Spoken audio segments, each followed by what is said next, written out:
ఓం శ్రీమాత్రే నమః ఛానల్లోకి స్వాగతం అండి. ఏప్రిల్ 6వ తేదీ ఆదివారం శ్రీరామనవమి. మీనరాశి వారు స్నానం చేసే నీటిలో ఇది ఒకటి వేసుకొని మీరు స్నానం చేశారంటే జన్మజన్మల దరిద్రాలు దోషాలు అన్నీ కూడా తొలగిపోతాయి. ఎన్నో ఏళ్లుగా మీరు పడుతున్నటువంటి కష్టాల నుంచి కూడా విముక్తి లభిస్తుందని, అపర కుబేరులుగా మారుతారని పండితులు చెప్తున్నారు. స్నానం చేసే నీటిలో ఈ ఒక్కటి వేసుకొని స్నానం చేయటం వల్ల మీకు పట్టుకున్నటువంటి దరిద్ర బాధలు, దుష్టశక్తుల ప్రభావం అంతా కూడా తొలగిపోతుంది. అలాగే శ్రీరాముడి యొక్క దివ్య ఆశీస్సులు కూడా మీరు పొందుతారు. లక్ష్మీ కటాక్షంతో ఆర్థిక పురోగతిని సాధించగలుగుతారు.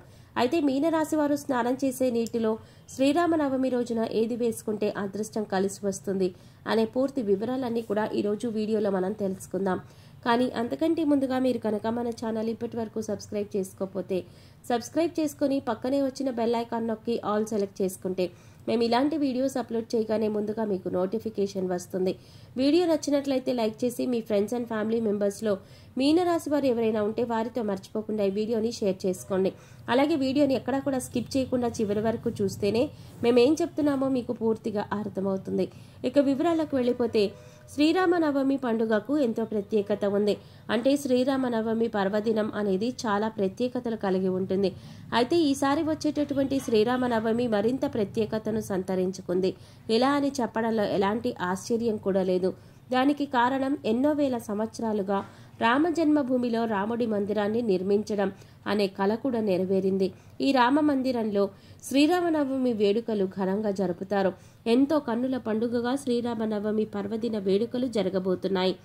అయితే ఈ శ్రీరామనవమి నాడు మీనరాశి వారు స్నానం చేసే నీటిలో ఈ ఒక్కటి వేసుకుని స్నానం చేయటం వల్ల జన్మజన్మల దరిద్రం దుఃఖం అన్నీ తొలగిపోతాయి.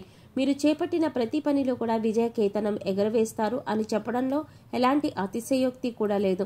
అయితే స్నానం చేసే నీటిలో ఏది వేసుకుని స్నానం చేయాలో తెలుసుకునే ముందు శ్రీరామనవమి యొక్క విశిష్టత గురించి కూడా మనం తెలుసుకుందాం.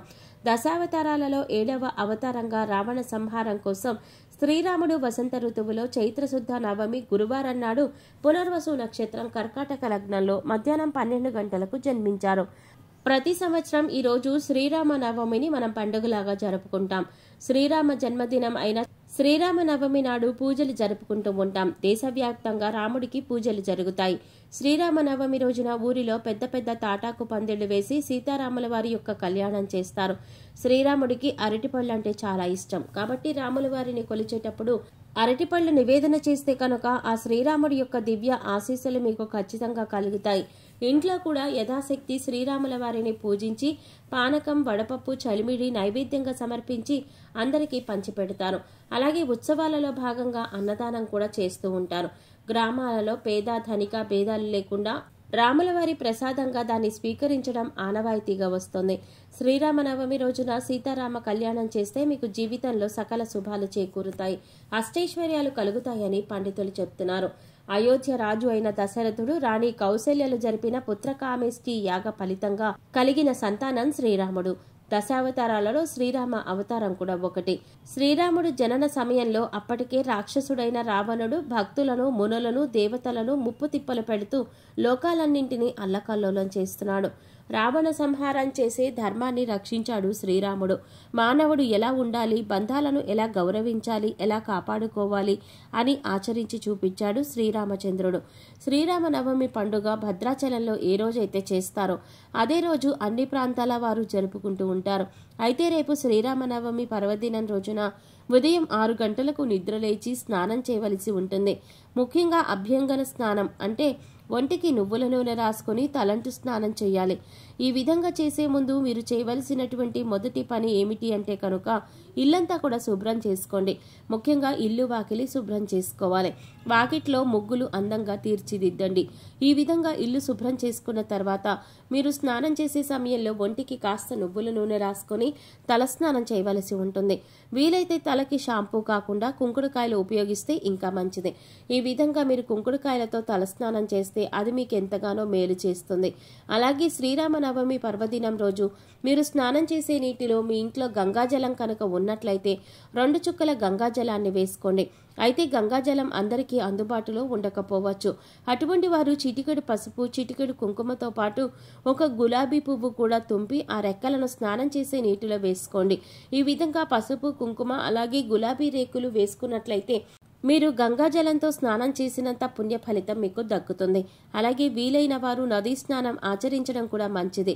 జాగ్రత్తగా నదీ స్నానం చేస్తే కూడా శుభ ఫలితాలు కలుగుతాయి. ఎందుకంటే ఈ విధమైనటువంటి పర్వదినం రోజుల్లో నదీ స్నానం ఆచరించడం వల్ల విశేషమైన పుణ్య ఫలితం లభిస్తుంది. ఈ విధంగా స్నానం చేసిన తర్వాత మీరు పసుపు రంగు దుస్తులు ధరించాలి. పూజా మందిరాన్ని, ఇంటిని కూడా మొత్తం శుభ్రం చేసుకోవాలి. అలాగే ఇంటి గడపలను, పూజా మందిరం యొక్క గడపను కూడా పసుపు కుంకుమలతో అలంకరించాలి. ఈ విధంగా గడపను అలంకరించడం వల్ల లక్ష్మీదేవికి ఆహ్వానం పలుకుతున్నట్లుగా ఉంటుంది. అలాగే సీతారాముల వారి యొక్క దివ్య ఆశీస్సులు కూడా మీకు కలుగుతాయి. అలాగే పూజకు ఉపయోగించే పటానికి గంధం, కుంకుమ పెట్టి సిద్ధం చేసుకోవాలి. శ్రీ సీతారామ లక్ష్మణ భరత శత్రుఘ్నులతో కూడిన పటం కానీ లేదా రాముని ప్రతిమ కానీ పూజకు మీరు ఉపయోగించవచ్చు. పూజకు సన్నజాజి, తామర పువ్వులు, నైవేద్యానికి పానకం, వడపప్పు, కమలకాయలు సిద్ధం చేసుకోవాలి. పూజల భాగంగా శ్రీరామ అష్టోత్తరం, శ్రీరామ రక్షా స్తోత్రం, శ్రీరామ సహస్రం, శ్రీమద్ రామాయణం, శ్రీరామ అష్టకం వంటి స్తోత్రాలతో రాముణ్ణి స్తుతించాలి. ఇంకా శ్రీరామ పట్టాభిషేకం అనే అధ్యయనాన్ని పారాయణం చేయటం ద్వారా మీకు శుభ ఫలితాలు కలుగుతాయి. అలాగే ఈ రోజున శ్రీరాముడి దేవాలయాన్ని సందర్శించుకోవడం కూడా చాలా మంచిది.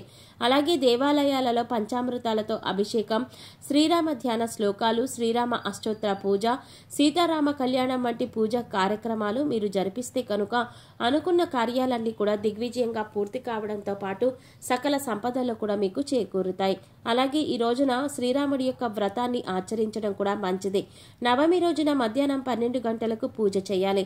పూజకు కంచు దీపం ఉపయోగించాలి. 2 దీపాలు వెలిగించాలి. ఒక్కొక్క దానిలో 5 ఒత్తులు వేసి దీపారాధన చేయాలి. పూజ చేసేటప్పుడు తులసి మాలను ధరించడం చేయాలి.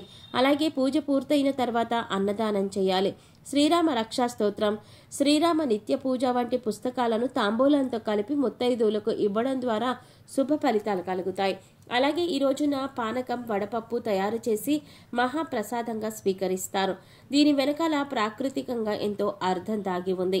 ఇది వేసవి కాలం కాబట్టి వీటిని ప్రసాదంగా రూపంలో స్వీకరించడం వల్ల మనుషుల యొక్క ఆరోగ్యం, ఆయుష్, అభివృద్ధి కలుగుతాయని ఆయుర్వేద నిపుణులు తెలియజేస్తున్నారు. మన ప్రసాదాలన్నీ కూడా కాలానుగుణంగా ఆరోగ్యాన్ని బట్టి నిర్ణయించబడినవి. పానకం, వడపప్పు కూడా అంతే. ఈ ఋతువులో వచ్చే గొంతు వ్యాధులకు పానకంలో ఉపయోగించే మిరియాలు, యాలకులు ఉపశమనాన్ని ప్రసాదిస్తాయి, ఔషధంలా పనిచేస్తాయని కూడా చెప్తూ ఉంటారు. అలాగే పానకం శ్రీ మహావిష్ణువుకి ప్రీతిపాత్రమైనది. పెసరపప్పు శరీరంలో ఉష్ణాన్ని తగ్గించి చలవ చేస్తుంది, శరీర కాంతిని వృద్ధి చేస్తుంది. అంతేకాదు మండుతున్న ఎండల్లో వడకొట్టకుండా వేడి నుండి కాపాడుతుందని చెప్తారు. పెసరపప్పు బుధగ్రహానికి ప్రీతిపాత్రమైనది కాబట్టి ఈ రోజున పానకం, వడపప్పు వీటిని రాముల వారికి నైవేద్యంగా సమర్పించి ప్రసాదంగా స్వీకరించడం వల్ల ప్రకృతిలో మార్పు వల్ల వచ్చే అనేక రకాల వ్యాధుల నుంచి కూడా ఉపశమనం పొందవచ్చు. చూశారు కదండి శ్రీరామనవమి యొక్క విశిష్టత ఏంటి. అలాగే ఇంత విశేషమైనటువంటి పర్వదినం రోజున మీనరాశి వారు స్నానం చేసే నీటిలో ఏది వేసుకుని స్నానం చేయటం వల్ల సకల దోషాలు తొలగిపోయి అష్టైశ్వర్యాలు కలుగుతాయి అనే అంశాలను ఈ వీడియోలో మనం వివరంగా తెలుసుకున్నాం కదా. ఈ వీడియో మీకు నచ్చినట్లయితే లైక్ చేసి మీ ఫ్రెండ్స్ అండ్ ఫ్యామిలీ మెంబర్స్లో మీనరాశి వారు ఎవరైనా ఉంటే వారితో మర్చిపోకుండా ఈ వీడియోని షేర్ చేసుకోండి. అలాగే ఇప్పటి వరకు మన ఛానల్ కనుక సబ్స్క్రైబ్ చేసుకోకపోతే సబ్స్క్రైబ్ చేసుకొని పక్కనే వచ్చిన బెల్ ఐకాన్ నొక్కి ఆల్ సెలెక్ట్ చేసుకుంటే మేము ఇలాంటి వీడియోస్ అప్లోడ్ చేయగానే ముందుగా మీకు నోటిఫికేషన్ వస్తుంది. మరో చక్కటి వీడియోతో మళ్ళీ కలుద్దామండి. ఓం శ్రీమాత్రే నమః.